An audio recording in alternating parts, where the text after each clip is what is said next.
delegado va a poder aceptarlos y convertirlos a asistentes. ¿Ok?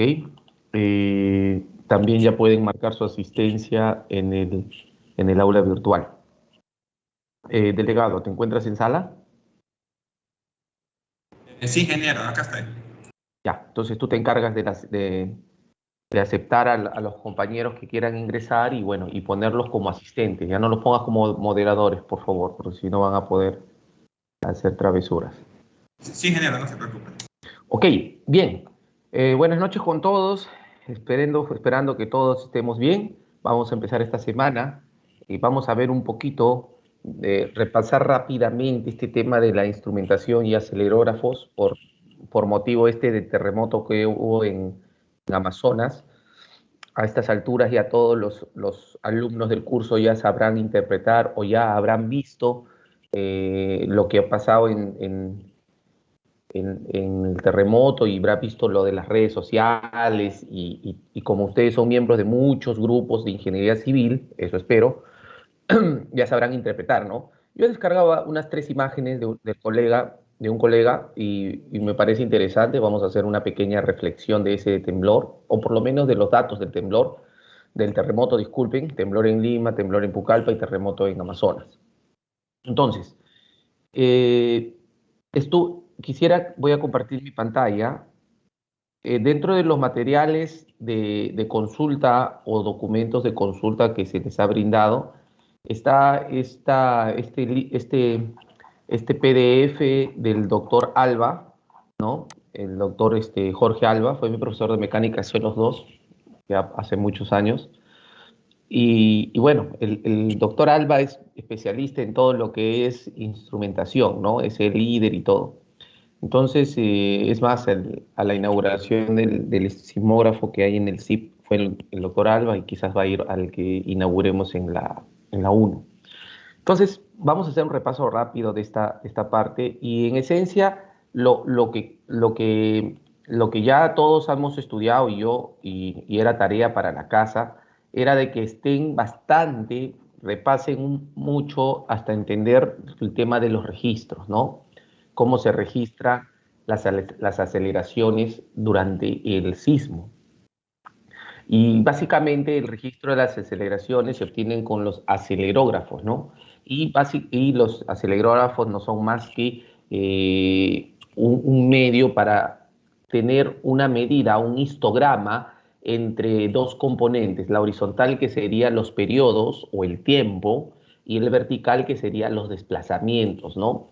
Que ocurre del terreno. Entonces, ese registro de aceleraciones son captados por esta instrumentación, son triangulados y son alimentados a una gran base de datos, ¿no? Entonces, estos son los registros que capta el sismógrafo, el acelerógrafo. La primera es el desplazamiento o el tiempo versus desplazamiento. También te alimenta el tiempo versus velocidad y finalmente el tiempo versus aceleración. Estos son los datos que se toman, pero son unos datos del terreno. Acuérdense que ese es el dato inicial. Luego de nosotros, de tener estos datos, bueno, por lo menos de tener la aceleración del terreno, vamos a ver las aceleraciones máximas. Lo que nosotros, de ahí, de la toma de datos de aceleraciones, nosotros tenemos que compararlo con la respuesta de las estructuras al terremoto, ¿no? Y a eso le llaman las pseudoaceleraciones, ¿no? O los pseudodesplazamientos o las pseudovelocidades. Eso también les mandé a ustedes a repasar.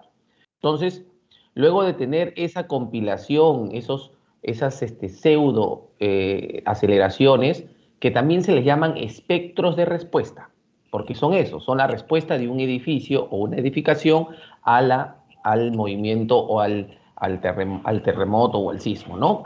Entonces, esos efectos combinados de aceleración versus los periodos en las edificaciones es muy importante, por eso le llaman espectro de respuesta, se tienen que modelar en estos espectros que vemos acá a la derecha, ¿no? Entonces, así se van componiendo de acuerdo a los periodos en las estructuras, de acuerdo al tipo de suelo.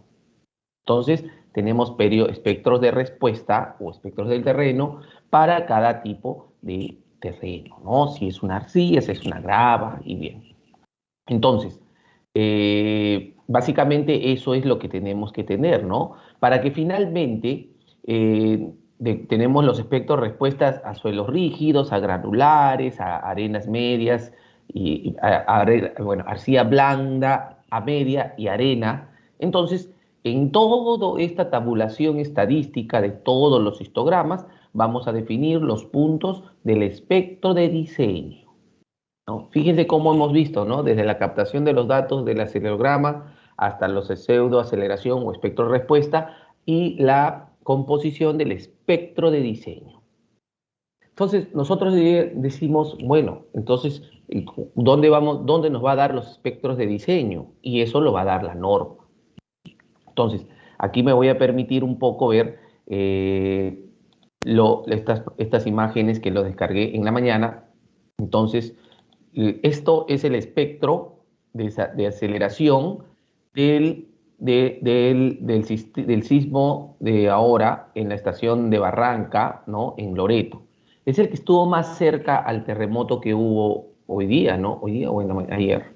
Ayer. ¿Cuándo fue el terremoto? Ayer, hoy día estoy perdido. Entonces, es el más cercano. ¿Cuándo fue? Disculpen. Ayer, ¿no? Ayer. Ayer, ¿no? Sí, disculpen, ayer. Entonces, la estación acelerográfica más cercana es esta, la que está acá, la que está en Loreto, ¿no? Entonces, el ingeniero Early Marvin lo ha publicado en sus redes, en sus redes sociales, sus blogs. Y fíjense, mira, lo interesante aquí es ver cuánto es la aceleración máxima. No sé si alguien me puede decir la aceleración máxima según este histograma en centímetros por segundo al cuadrado.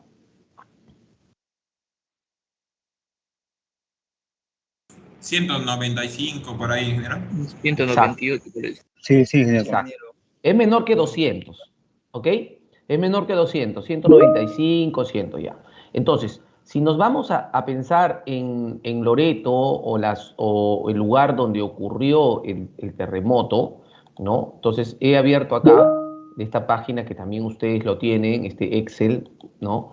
Vamos a buscar Loreto para ver qué zona es. No sé si alguno de ustedes sabe qué zona es. Loreto, Amazonas. No, el terremoto no ha sido en Loreto. ¿En dónde ha sido? En Amazonas ha sido el terremoto, ¿no? En Amazonas. Moyobamba. Claro, no, ha sido ¿en dónde? Nieva.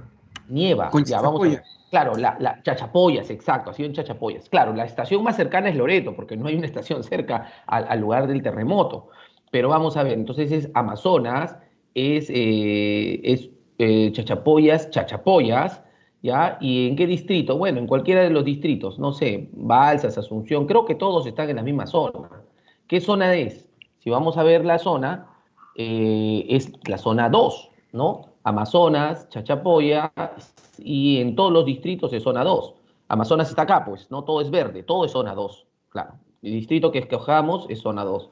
Si es Cheto, si es Huancas, si es Mariscal Castilla, si es, no sé, San Isidro de Mano, casi todo el departamento de Amazonas está dentro de la zona 2, ¿no? Entonces, o la misma distrito de Chachapoyas. Entonces, si nos vamos a la zona 2, el parámetro de suelo o el Z de la zona 2 es ¿cuánto? Es 0.25 de la gravedad. 0.5 de la gravedad. ¿Ustedes me pueden decir cuánto vale la gravedad? Entonces, 9,81, ingeniero. exacto. Entonces, la zona 2, la 81. aceleración de la gravedad es el 0.25 de la gravedad. Estos jóvenes es según la norma, la E030. Este es para el espectro de diseño, por supuesto. Entonces, si multiplicamos esta gravedad 0.25 por la gravedad está en metros, sería 9.81 metros por segundo al cuadrado. Pero nosotros no queremos en metro, porque el histograma que nos han dado es en centímetro. Entonces, tenemos que multiplicarlo por 100, ¿sí o no? O por 10, por 100. Entonces, por 100 centímetros es 1 metro. Entonces vamos a ver la conversión. ¿Cuánto sale esto? ¿Alguien me puede ayudar en esto?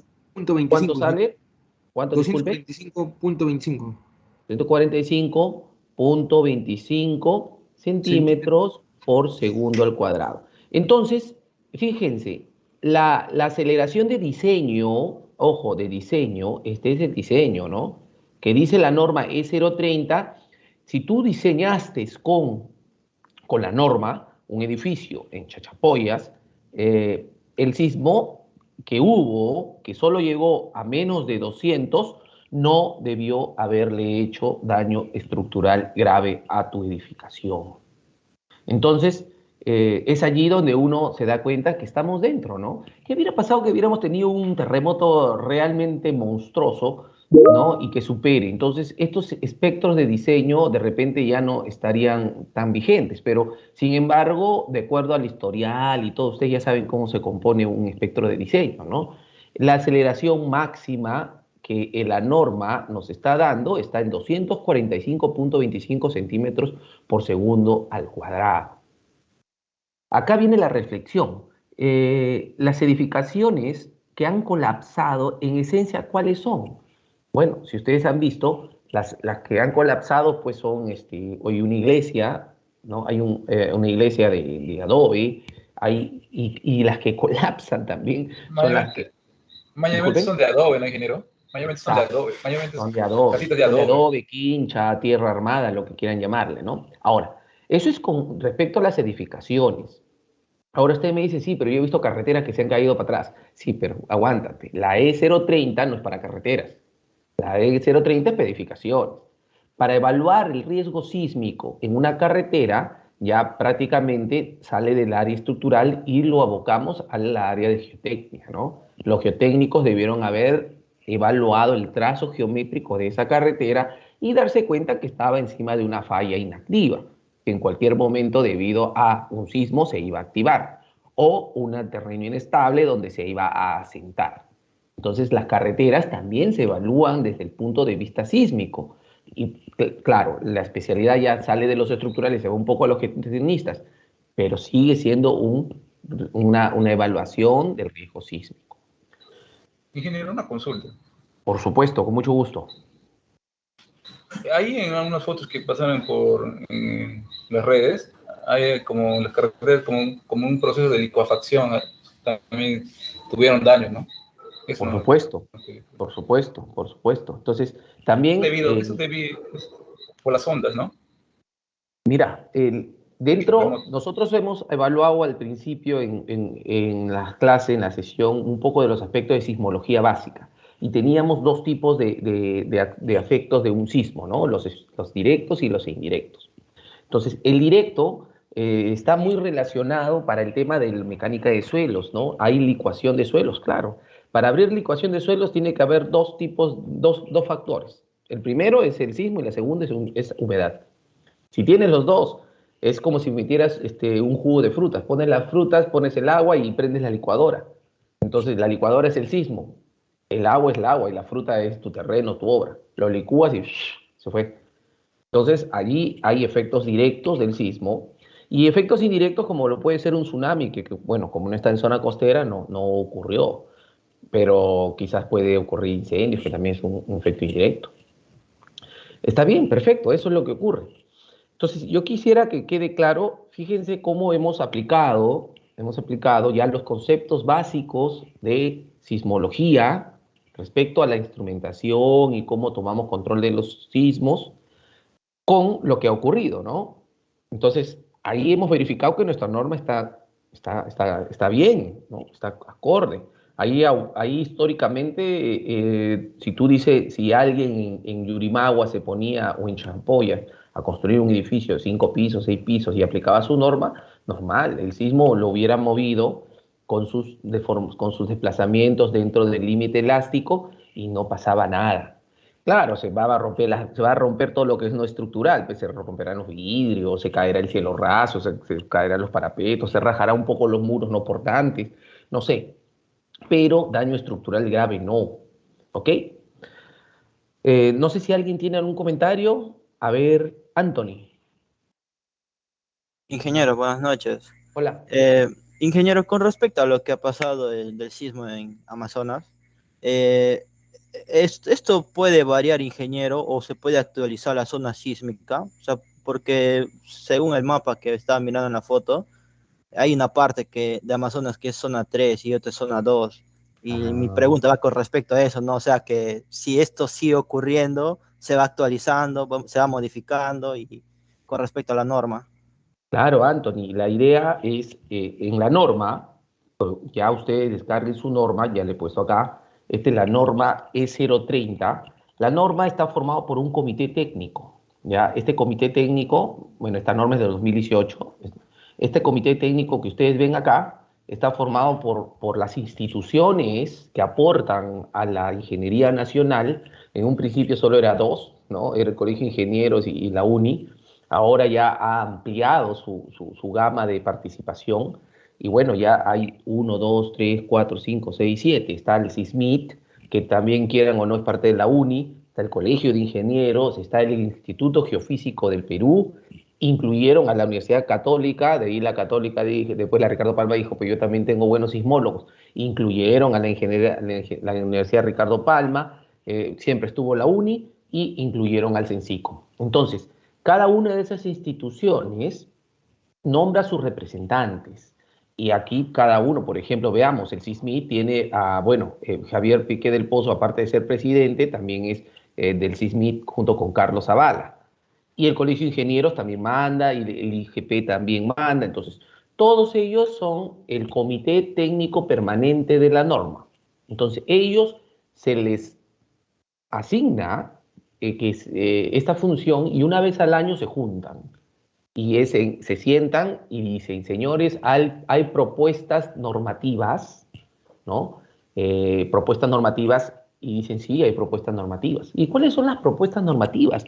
Y ustedes van a escuchar mucho de eso. Por ejemplo, en la UNU han hecho 2 tesis de ladrillo, y los ladrillos, después de la tesis, una de las conclusiones son propuestas normativas para que, como saben que en la norma hay 5 tipos de ladrillo, ellos quieren incluir un tipo de ladrillo en la norma, y bla, bla, bla, bla. Entonces, tú como cualquier persona, ¿quién puede presentar una propuesta normativa? Cualquier persona. Presenta propuestas normativas, fundamentado, estudiado, con ensayos, laboratorios, todo. Y finalmente el comité te dice sí, acepta, no acepta, lo pone en debate. Entonces, este comité se ha juntado y desde el 2013 no cambiaba la norma hasta el 2018. Del 2013 la norma solo tenía 3 zonas sísmicas. Y en 2008, o sea, 4 años después, se juntaron estos señores y modificaron la norma. Y aumentaron, como bien tú dices, Anthony, una zona más, la parte que está en amarillo. Antes no era esta parte que está en amarillo, esta parte era totalmente verde oscuro. Entonces, ¿y por qué lo hicieron? Porque en ese tiempo, de acuerdo a los registros de los acelerógrafos que estuvieron funcionando durante los pequeños sismos, se dieron cuenta que esa zona no era zona 2, sino era una zona 3, ¿no? Entonces, ya si era zona 2, la aceleración, ¿cuánto es? 0.25, ¿no? Pero si es zona 3, la aceleración es 0.35. Entonces, esta parte en el mapa, donde está Amazonas un poquito, es una zona altamente sísmica. Entonces, eso es lo que pasa, Alessandro. Eso es lo que pasa, ¿no? Entonces, claro, cada año, el próximo año, bueno, por pandemia no creo que se hayan juntado el 2020, quizás virtualmente, porque el CISMID y la UNI han funcionado. Entonces, este año 2021-22 se van a juntar y van a debatir, y no te extrañe que de repente esta zona aumenta, ¿ok? Pero también no te extrañe que no haya modificación, porque no hay modificación desde 2019. Y además ahora con este pequeño terremoto se ha demostrado que la norma está dentro de los parámetros. ¿Ok? ¿Entendiste Anthony? Sí, ingeniero, muchísimas gracias. Perfecto. Entonces, dense cuenta que nuestra norma está bien pensada. Nosotros tenemos una de las normas más bacanes de toda la región, por si acaso. Wilmer, puedes participar. Ingeniero, ¿podría grabar la clase? Lo que pasa es que en la ciudad de Pucallpa está lloviendo muy fuerte y la red está muy baja y a veces se entrecorta. Ya, vamos a grabar la clase. Ya. A ver. ah, u, video. eh,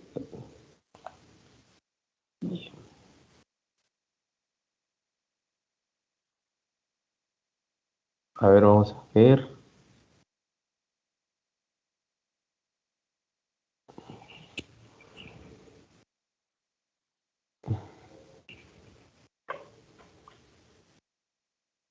Ya, un ratito. Para grabar tengo que apagar la cámara, dice. Ya, ahora de nuevo. Vamos a grabar.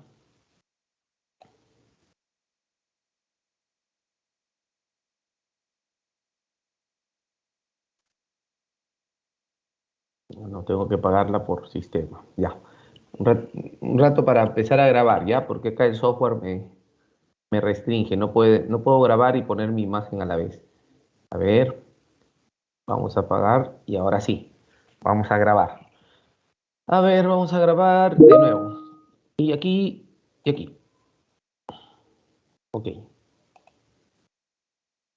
3, 2, 1. Ok, jóvenes. Entonces, luego de haber un poco analizado sobre este último terremoto en el departamento de Amazonas, provincia de Yurimaguas, o de Chachapoyas, disculpen, vamos a pasar al espíritu de la ingeniería sismorresistente o el parámetro normativo en el Perú, ¿no? Que básicamente se reduce a lo que es la norma E030. Todos, por favor, descarguen su norma E030. Vamos a empezar a repasarla el día de hoy, hasta donde nos dé el tiempo de la sesión, y lo que falte lo vemos el próximo jueves, el viernes, disculpen. ¿Ok? Delegado, ¿se escucha el audio? Sí, ingeniero. Ok, entonces todos descarguen su norma y empezamos. Esta norma, si bien fue elaborada en 2017, fue aprobada en 2018. Su predecesora estuvo en el 2013. Y hay bastantes cambios de uno a otro, ¿no? Entonces, por aquí también yo les he puesto un PowerPoint que hizo el Ministerio de, de Vivienda, ¿no? Donde explicó un poco el cambio normativo, ¿no? Todas las instituciones que participaron y toda la migración que hubo de las normas, ¿no? Disculpe, de 2013, ¿ya? Entonces, la primera norma sísmica fue del 1970, luego, bueno, se llamaba Reglamento Nacional de Construcciones. Luego pasó a modificarse en 1977, manteniendo la misma denominación. Y en el 20 años después, en 1997, se cambió a la norma sismo-resistente, ¿ya? Y bueno, la institución que la emitió fue el MTC, no sé por qué. Y el 2003 migró a la diseño sismo-resistente, también se llama en el 2003, y el 2006 ya le pusimos numeración, ¿no? Ya empezamos a juntar todas las normas que estaban dispersas, concreto armado, madera, acero, todo, y empezamos a nombrar, ¿no? La E010, E020, E030, E040, 50, 60, 90. Entonces, en el 2016, a la norma sismo resistente le tocó la numeración E030, ¿no? Entonces, del 2016 se revisó y actualmente tenemos la norma del 2018, ¿no? ¿No? Esta es la del 2016, creo que es la del 2018, espera un rato. No, esta es la del 2018, disculpen. Si la norma fue hecha en 2016, 2017, ¿esta es la norma actual o no? A ver, sí, 1, 2, 3, 4, sí, tiene razón.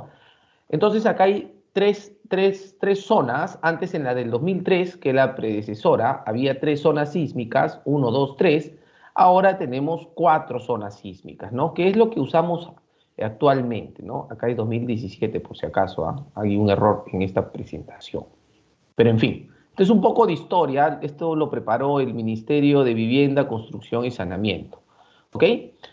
Entonces, dense cuenta cómo ha ido evolucionando la norma y eso es obvio porque hemos ido conociendo mucho mejor a la sismicidad en el Perú y los parámetros han ido aumentando, disminuyendo, pero en ciencia cierta la norma ha empezado a tener muchos mayores alcances, ¿no? Entonces, desde un documento que tenía, pues, no sé, 100 páginas, 50 páginas, 15 páginas, empezó a tener 50, 60, 70. Entonces, esta es la norma, ¿no? Fíjense porque este es el parámetro normativo que nosotros vamos a hacer nuestro diseño. ¿Y qué tenemos? Básicamente tenemos capítulos, ¿no? Los primeros capítulos están en generalidades, ¿ya? Es algo, un resumen de lo que ustedes han aprendido en el curso. Luego tenemos un poco de peligro sísmico, ¿no? Y ya empieza a determinar los factores, ¿no? Factores numéricos, ¿no? De zonificación, de condiciones geotécnicas, parámetros de sitio, factores de amplificación sísmica. Dense cuenta que todos estos factores son factores que se tienen que identificar y son propios de acuerdo a la zona, de acuerdo al tipo de edificación, de acuerdo al lugar donde estamos ubicados, de acuerdo a la importancia. Entonces, hay muchos factores que ahora los vamos a resumir y que necesitamos nosotros estimar correctamente. Luego en el capítulo 3 está lo que es categoría y sistema estructural. Yo recuerdo muy bien que a muchos alumnos en Análisis 1 les encargué en sus trabajos que vean los sistemas estructurales. Muchos de ellos me traían documentos copiados del internet y no se dan cuenta que es alineado a nuestra norma. No podemos usar términos extranjeros. Claro, son sinónimos, pero no son tan, como llamémoslo así, no son aplicables, no son usados según nuestra normativa. Claro, son sinónimos, eso no lo dudamos ni lo negamos, pero debemos usar. Entonces, es muy importante que cuando ustedes están trabajando en Perú, usemos los parámetros con las denominaciones que usamos en nuestra norma. Entonces, aquí ya podemos tener otro tipo de denominaciones en los sistemas estructurales, ¿no? Bueno, en esto de sistemas estructurales, también recuerdo que les mandé a hacer trabajos sobre factores de regularidad o irregularidad estructural, ¿no? Entonces, aquí ven si tienen 9 tipos de parámetros, ¿no? Parámetros importantes como son el factor de reducción sísmica, entonces, o el factor de uso. Luego en el capítulo 4 vamos un poquito ya a lo que es el análisis estructural sismo resistente. Ojo, no confundir con el análisis estructural puro que hacemos en el curso de análisis estructural, ¿no? Este análisis estructural no es para calcular momentos, desplazamientos, ni fuerzas cortantes, ni giros. Este análisis estructural es la metodología que se tiene que seguir para calcular, ¿qué cosa? Sí, los desplazamientos, pero en función de la sismoresistencia. Entonces, ¿qué tipo de análisis hay? Acá no va a haber cross, slow deflection, método de rigidez. Aquí va a haber los 3 análisis que existen en lo que es un análisis lineal. Y esto es muy importante que lo mencionemos. La norma peruana solamente concibe y usa el análisis lineal. Ustedes saben que hay 2, ¿no? Lineal y no lineal. Entonces, en un análisis lineal, las 3 metodologías sismoresistentes que la norma asume son el análisis estático, el punto 4.5, ¿ya? O también llamada de fuerzas estáticas equivalentes, como lo ven en la nomenclatura, no hay problema, pero es más conocido como el estático. El segundo análisis es el análisis dinámico o análisis dinámico modal espectral, ¿no? Que tiene un poquito más, abarca un poco más sobre los modos o las formas de desplazamiento en un edificio o una estructura de n niveles o entre pisos. Entonces, este es el o más llamado análisis dinámico, como quieran llamarlo. Este es el nombre completo, análisis dinámico modal espectral. Y el tercer análisis, que la misma norma te dice que es un análisis de manera de comprobación, no es obligatorio, por supuesto, pero te dice que si deseas puedes hacer una comprobación, es el análisis dinámico tiempo-historia.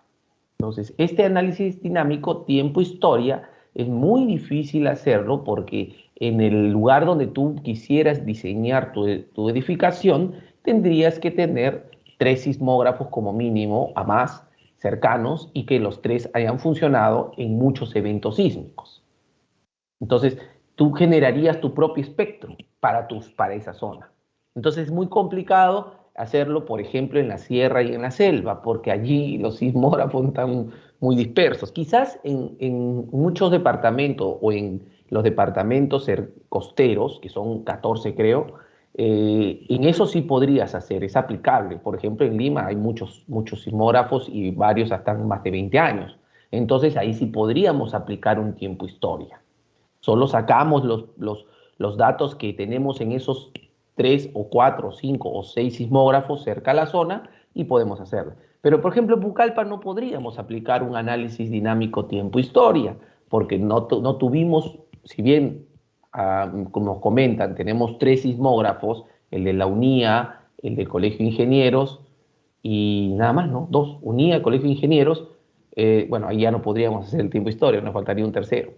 En el hipotético caso que tengamos los 3, el de la UNU, el de la UNIA y el del CIP, tendríamos que tenerlo durante varios sismos, o sea, 5 años y que cada uno por lo menos tenga, no sé, 10 eventos sísmicos, que sean pequeños.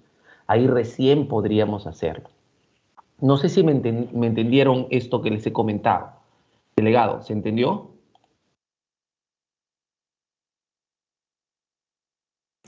Sí, ingeniero. Ya, ok. Entonces, bueno, entonces, esos son los 3 tipos de análisis que, sí. Ingeniero, todo eso lo que nos está diciendo es lo que vamos a llevar en el transcurso del curso. Por supuesto, todo esto lo que les estoy diciendo es lo que vamos a hacer. Nosotros en el curso vamos a hacer un análisis estático, vamos a hacer luego un análisis dinámico y el análisis dinámico tiempo-historia lo voy a dejar como parte del trabajo número 2 para algunos grupos. ¿Ok? Entonces, eso es lo que vamos a hacer en el curso. En realidad, esa es la esencia del curso, ¿no? Hasta el parcial vamos a hacer el dinámico, al estático. Hasta el final vamos a hacer el dinámico. Y con esto ustedes van a salir de la universidad prestos a hacer sus análisis estructurales. No hay más, jóvenes. ¿Ok? ¿Alguien más tiene alguna duda? ¿Nadie? Ok, vamos a continuar. Entonces, pasamos al siguiente capítulo. El siguiente capítulo, el capítulo 5, son requisitos de rigidez. Ya esto ustedes lo han revisado, ya saben calcular la rigidez por los métodos de Wilbur o el método de Muto. Ya han revisado el libro de Santana y como otros libros. Bien, un compañero de ustedes me mandó una hoja Excel para el método de Muto, muy interesante, ya se le registró su punto como aporte. También a otro compañero mandó un aporte el mismo creo, muy interesante sobre dinámica estructural, que lo vamos a ver todavía de acá la próxima semana. Y otro compañero también mandó sobre el sismo, ¿no? Algunas fotos y eso está perfecto, también se le subió su punto. Entonces, el capítulo número 5 nos va a dar algunos parámetros o algunos requisitos de rigidez, resistencia y ductibilidad. Tengan mucho cuidado. Muchas personas confunden rigidez con resistencia. No es lo mismo, por si acaso. Así que apunten allí. Espero que todos estén apuntando y vean bien conceptualmente qué es la rigidez, qué es la resistencia. Ojo, la rigidez es ¿qué cosa? Es lo que se opone al desplazamiento, ¿sí o no? ¿La resistencia qué es? La resistencia, por ejemplo, del concreto, resistencia 210, 280, es totalmente diferente. Y la ductibilidad es una propiedad intrínseca de la materia, ¿no? De ser dúctil. Pero bueno, ya eso ustedes lo dominan. Dentro de este capítulo vamos a ver cómo se determinan los desplazamientos laterales, los laterales admisibles, ¿ya? un tema de lo que es separación entre edificios o lo muy popular es que llaman las juntas sísmicas, que es algo que ha tomado bastante relevancia, por lo menos en los sismos acá en Lima, cuando tienen edificios muy altos, acá en Lima tienen un edificio acá, ¿no? Con su cimentación, acá su cimentación y varios pisos, N pisos, y luego acá abajo tienen otro edificio vecino, ¿no? ¿Y qué pasa? A veces vemos que se rajan, ¿no? Se rajan algunas estructuras por acá, se rajan. Entonces dicen, ¿por qué se han rajado? Entonces se han rajado porque esta distancia también se calcula. La norma te dice que tienes que calcularlo. ¿Por qué? Porque durante un evento sísmico, este señor se mueve para aquí y para acá, y luego el otro señor también se mueve para aquí y para acá. Y pueden coincidir justamente cuando él se mueve hacia la izquierda y él hacia la derecha y el otro hacia la izquierda. Y si no tienen la adecuada separación, estos colisionan, ¿no? Es un efecto, colisionan y se pueden dañar o se dañan. Claro, no colapsan, no se ha visto datos de colapso por no tener una adecuada distancia, pero sí se dañan, ¿no? Es lo que le llaman el efecto golpeteo, le dicen, golpeteo, ¿no? Es el efecto golpeteo, que es porque los dos colisionan, pues, ¿no? Y eso se tiene que evitar. Cuando ustedes vayan un rato por Lima y vean edificios altos juntos, van a ver de que siempre hay un espacio entre los dos, ¿no? Y como para que no se vea feo, le ponen una pequeña chapa o un pequeño cerramiento aquí, para que no se vea feo, que se llama tapa junta. Tapa junta. Entonces, cuando ustedes ven dos edificios pegados y después de un terremoto que esto se ha rajado en el medio, dicen, no va a colapsar, sino que la tapa junta ha trabajado y bueno, ahí si no le han puesto una tapa junta metálica deslizante y la han rellenado solo con tecnopor y encima un morterito como para pasar piola, ese morterito se cae. Entonces uno dice, ¿se ha rajado? No se ha rajado, sino que la junta sísmica ha estado rellenada, ha estado solo lleno con un tecnopor y dentro y lo han terrajeado un poquito un mortero. Entonces, esto es muy importante, miren. Entonces, la norma está pensando en nosotros, nos dice separación entre edificios. Luego nos habla un poco de redundancia, que es un término que mucho usamos no solamente en estructura, sino también usamos a la hora de diseñar puentes, ¿no? La redundancia, ¿no?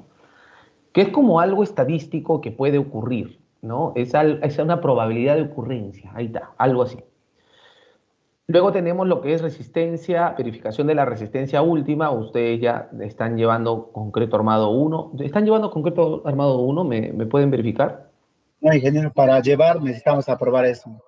Ya. Entonces, esto de la verificación de la resistencia última también es un parámetro que se usa mucho y que ustedes van a ahondar dentro de los cursos de concreto armado, ¿no? Van a tener que llevar concreto armado 1, concreto armado 2 y luego llegan puentes.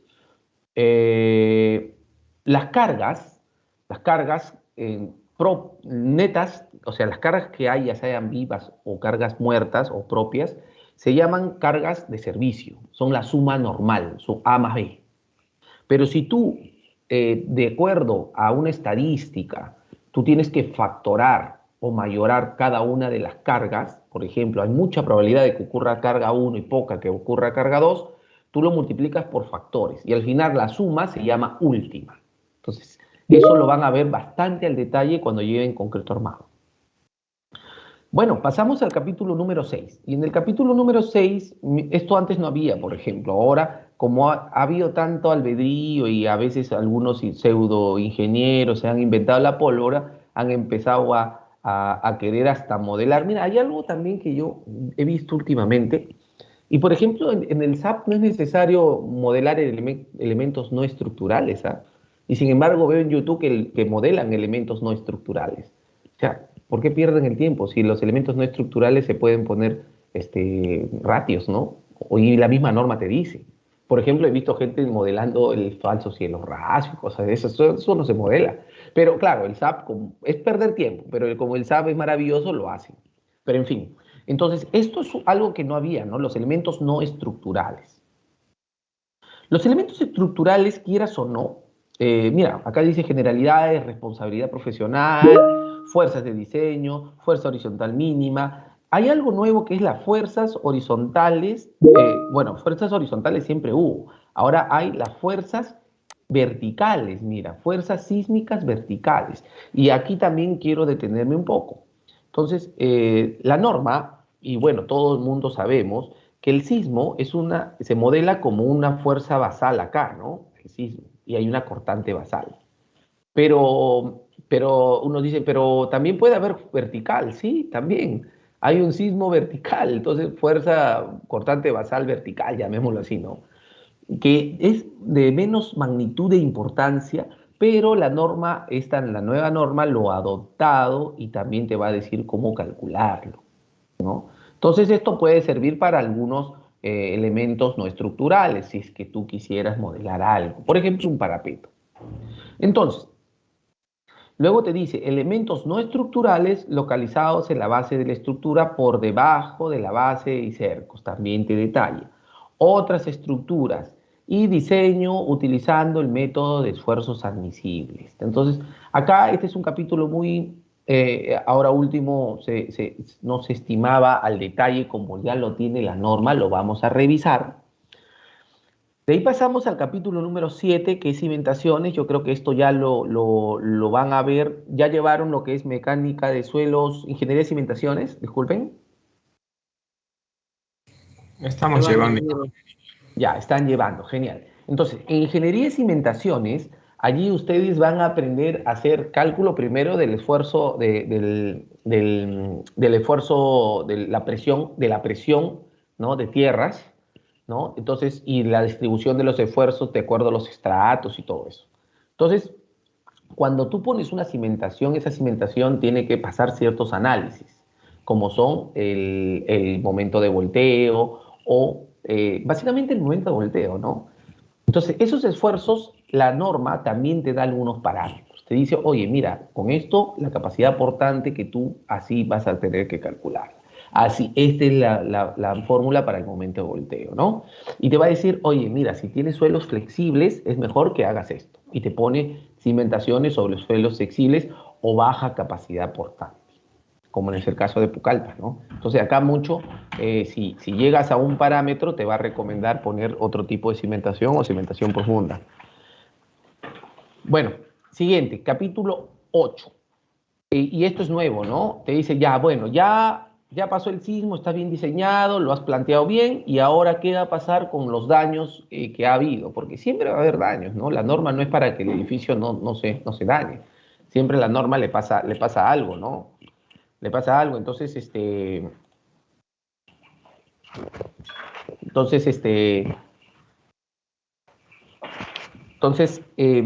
una vez de que ya pasó, la norma te va a decir, mira, vamos a evaluar, ¿no? Es mentira, si uno te dice, no, mi edificio no le va a pasar nada, mentira. Hasta cuando tienen, bueno, los que tienen aisladores ahí, pero por lo menos algo se tiene que caer, ¿ya? ¿No? O sea, la idea de la filosofía sismoresistente no es de que el edificio sea pues un tanque, ¿no? La idea es de que el edificio no tenga daño estructural severo, sino leve, pues, ¿no? Por lo menos el tarrajeo se va a rajar, si es que es un terremoto fuerte. En el capítulo 9 tenemos un poco de la instrumentación, que es lo que hemos revisado en nuestros primeros capítulos, ¿no? En las estaciones historiográficas, requisitos para su ubicación, dónde las tienes que ubicar, mantenimiento y disponibilidad de datos. Finalmente tenemos los dos anexos, ¿no? Que son la zonificación sísmica, que es básicamente este Excel, pero literal, ¿no? Ahí lo ha puesto las 140 y tantas provincias del Perú en los 24 departamentos están impresas en las hojas, mira, vamos acá, y acá está, mira, ¿no? Todas las provincias por departamentos, por ejemplo, empezó con Loreto, Mariscal Castilla y cada uno de los distritos, ¿no? Todas las provincias de cada departamento, ¿no? Entonces, esto lo hicieron como para brutos, pues, ¿no? Para aquellos que no saben identificar y no saben estimar, o por lo menos en el mapa no lo pueden ver, entonces lo pusieron. Por ejemplo, ahora, Amazonas, Bagua, y en Bagua, no, Chachapoyas, por ejemplo, Amazonas, Chachapoyas, y nos vamos aquí, Chachapoyas. Chachapoyas, Chachapoyas, Chachapoyas, zona 2. Ah, genial. Entonces, en el distrito, todos son zona 2. Vamos a Ucayali, ¿ah? Para ver qué parte de Ucayali. Pues, yo siempre, tengan cuidado cuando digan, no, todo Ucayali es zona 2, tengan cuidado. Eso es mentira. Todo Ucayali no es zona 2. Gran parte de Ucayali es zona 2. Ah, es muy diferente. Entonces nos vamos a Ucayali. A ver. Todos tienen su norma, por si acaso. A ver, Ucayali, Tacna, Moquegua, Arequipa, Ica, Callao, Lima, Ancash, La Libertad, Cajamarca, Lambayeque, Piura, Apurímac, Ayacucho, Huancavelica, Cusco, Junín, Huánuco, San Martín, ya estamos en la selva, Amazonas, Puno, volvimos a la sierra, Madre de Dios, Ucayali. Acá está Ucayali, fíjense. Ucayali tiene 1, 2, 3, 4 provincias. Está Purús, Atalaya, Padre Abad, Coronel Portillo. De las 4 provincias, 3 están todos los distritos en la zona 2. Pero Purús está en la zona 1. Entonces esto es importante. Ok, y el anexo número 2, este es el anexo número 1, ¿no? Y el anexo número 2 dice procedimiento sugerido para la determinación de las acciones sísmicas. Entonces, ¿qué significa procedimiento sugerido? Te van a decir lo que yo te voy a enseñar en el curso, ¿no?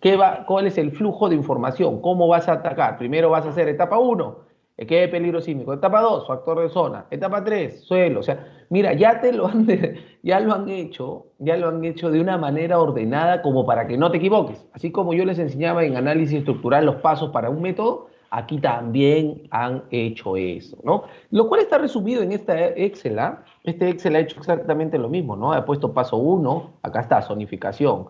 Paso 2, condiciones geotécnicas. Paso 3, categoría. Paso 4. Entonces, ya es muy difícil. Bueno, no es difícil. Lamentablemente todavía hay mucha gente que no toma responsabilidad y sigue haciendo copia y pega, ¿no? No hace sus análisis sísmicos y cuando colapsa sus edificios, bueno, se van a llorar al río, ¿no? Ok, no sé si alguien tiene alguna duda, una consulta antes de empezar a revisar ese Excel el no va a pasar. ¿Cuál? El Excel ya se los pasé. Ese Excel no va a pasar. Ya se los pasé, se nota que no han descargado ni siquiera los libros que les he mandado. La plataforma, como link, todo. Sí, compañero, ya los pasó el ingeniero. Ya. Y aprovechando lo que ha dicho Luis, hay un libro que el delegado le va a pasar, que es el libro de Chopra 2021. ¿Ya? Este libro Chopra, que es la Biblia de lo que vamos a ver la próxima semana, que es dinámica de estructuras. Ahora tú dirás, pero ¿por qué no? ¿Y el Chopra del 2014 en español? Mejor lo uso en español, pues, ¿no? Porque este del 2020 es en inglés. Ya les dije que hace 2 años ya no traducen, ¿no? Porque el Chopra, el que se usa, el del 2000, es del 2014, ¿no? A ver, por acá está el Chopra en español. Redes, dinámica, formulario, ¿dónde está? Ingeniero, pero Sí. el del 2014 hay variación con el 2020, ¿verdad? O sea, Es que ahora, eso es lo que lo voy a decir ahora. ¿Cuál es la gran variación? Déjame que encuentre el Chopra del 2014. Ingeniero, yo tengo el libro, yo se los envío. ¿Del 2014 en español? No, del 2020. No, del 2020 ya, sí, claro, envíales a todos, claro. Ahí, ya le subí el punto al que lo consiguió, por si acaso, ¿no? Pero no encuentro el Chopra del 2014. A ver, dinámica del 2014. No, pero lo debo tener acá, no debe desaparecer. Dame un segundito. A ver, Second Engineering.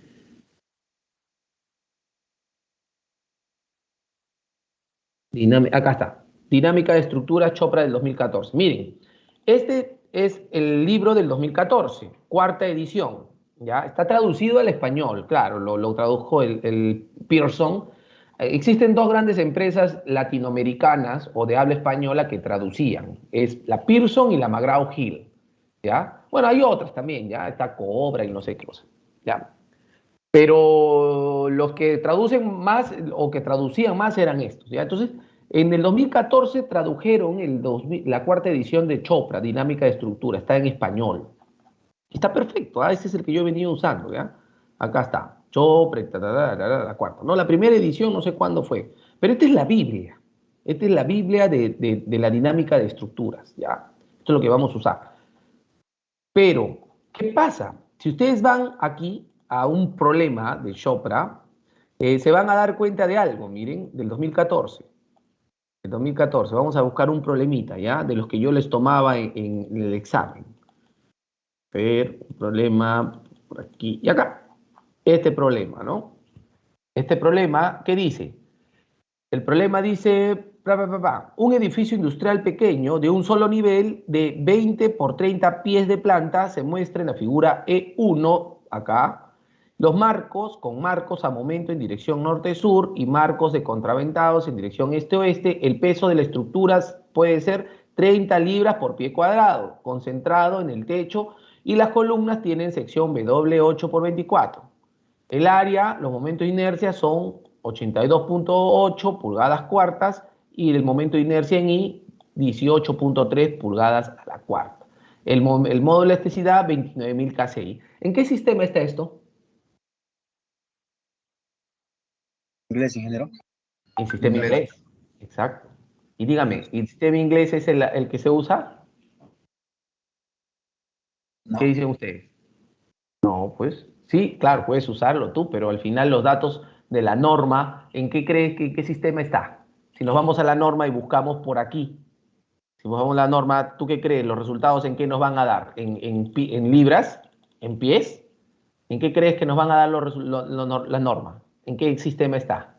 En Metros.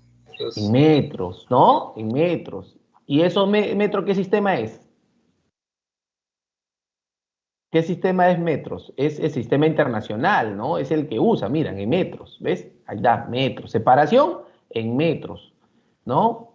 ¿Qué otro parámetro da? La gravedad, también todo metros, ¿no? Todos los datos que nos van a dar son en el sistema internacional. Entonces, la traducción de la última versión, para empezar, es la quinta edición, la que está, la del 2014, es la cuarta edición. Vamos a verla acá. La cuarta edición.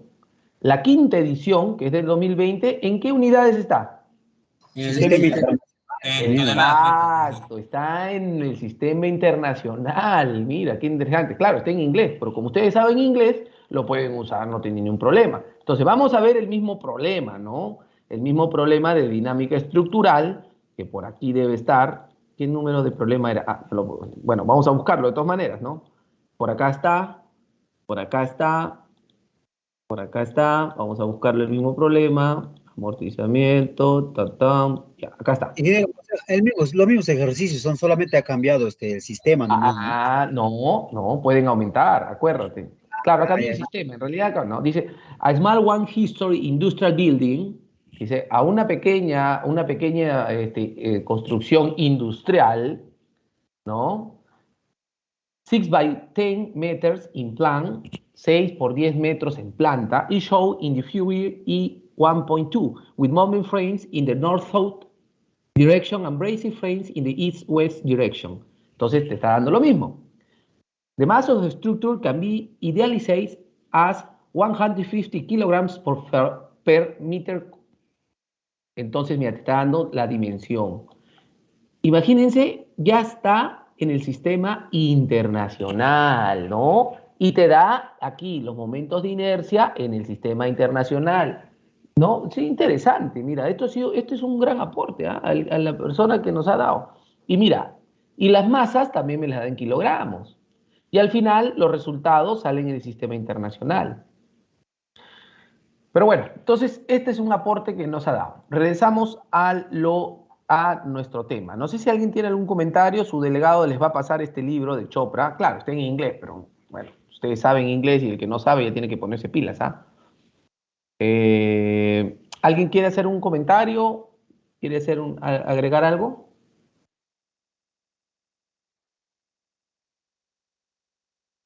Delegado, ¿está todo bien? ¿Está todo correcto? Sí, ingeniero, ya les pasé a mis compañeros. Genial, perfecto. Bueno, sigue abierto la posibilidad de que me consigan un libro. Si lo tengo, no pasa nada. Si lo manda y es Monse, tampoco pasa nada. Pero si es bueno, se le sube su punto. Como le digo, de dinámica estructural, un compañero de ustedes también me mandó un curso bonito, sencillísimo. O sea, wow, no es el gran curso, pero está sencillito y también se le subió su punto. Yo les digo algo, lo más sencillo, lo más práctico es lo mejor. ¿Ya? No quiero nada de científico, no hay libros que ahondan mucho al tema científico cuando no, nosotros somos ingenieros, queremos simplemente definir el tema en la estructura. Bueno, ya me cansé. Ingeniero, perdón.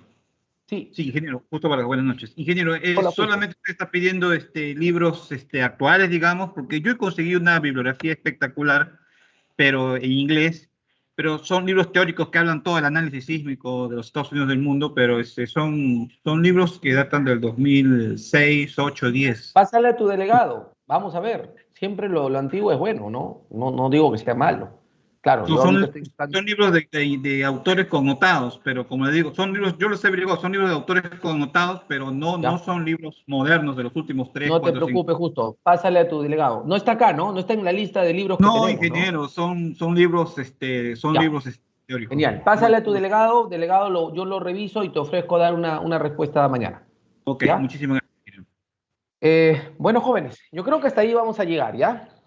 El ingeniero también está cansado. Entonces, vamos a llegar ahí. Les voy a dejar como lectura obligatoria.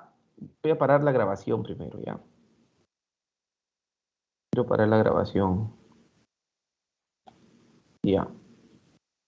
Ya está. Ya paré la grabación. Les voy a dejar como lectura obligatoria la norma, por lo menos la primera parte, ¿ok? Lo que es zona sísmica. Son 3, análisis estructural. Perfecto. Sesión 3, análisis. Ya, lo voy a subir ahorita al aula virtual. 35 minutos. Perfecto. Entonces, lo que vamos a hacer, o lo que van a hacer ustedes, es leer el capítulo 1. ¿Ya? El 1, 2, 3, por favor. ¿Ya? Lo que es 1. Lo que es 1, no, 1 no, pues 1 es generalidades. Lo que es 2. ¿Ya? Todo lo que es capítulo 2 lo van a leer donde está esto de las zonas sísmicas, donde está el factor de zona, como el tema de suelos y todo esto. Por favor, ¿ya? A ver, ustedes vean Pucallpa, qué tipo de suelo es, en qué zona está, ¿no? Y esto. ¿Se acuerdan que les conté sobre el estudio de líneas sísmicas? Ya, las líneas sísmicas lo que dan es esto, este factor de velocidad sobre el suelo. Entonces, cuando sale, tú no sabes calificar porque de repente no es un terreno homogéneo, y entonces haces líneas sísmicas y te sale una velocidad de 500 metros por segundo o 550. Tú buscas acá y dices, entonces es suelo tipo 1. ¿Okay? Entonces, todo el capítulo 2 de la norma, ¿ya? De delegado, ponlo en tu grupo, que la lectura obligatoria para el día viernes es el capítulo 2 de la norma E030. ¿Ok, delegado? Voy a subir la clase al aula virtual y no sé si alguien tiene algún comentario, sino para dar por terminada la sesión, siendo las 8:30 minutos.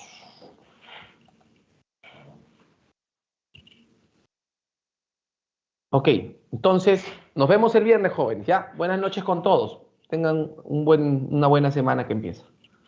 Buenas noches, ingeniero. Buenas noches con todos. Buenas noches, ingeniero. Buenas noches, ingeniero. Buenas noches. Buenas noches.